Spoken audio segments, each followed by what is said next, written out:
The soldiers took Jesus prisoner. Carrying the cross by himself, he went out to the place of the skull, in Arabic, Golgotha.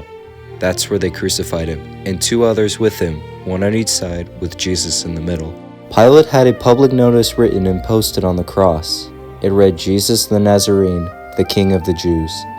Many of the Jews read the sign, for the place where Jesus was crucified was near the city, and it was written in Arabic, Latin, and Greek. Therefore, the Jewish chief priests complained to Pilate, "Do not write the King of the Jews, but this man said, 'I am the King of the Jews.'"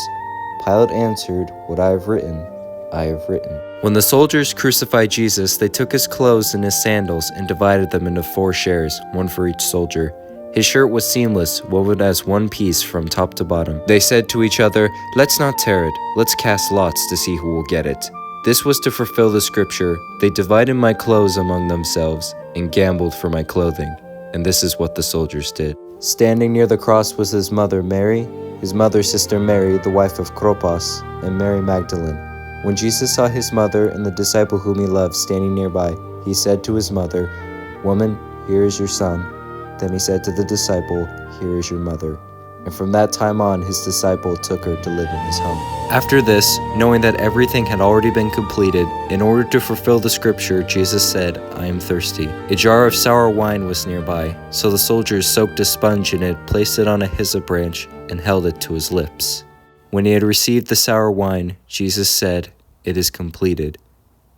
And bowing his head, he gave up his life. When the time came to kill the prisoners, when they went to Jesus, they saw that he was already dead, so they didn't break his legs. However, one of the soldiers pierced his side with a spear, and immediately blood and water came out.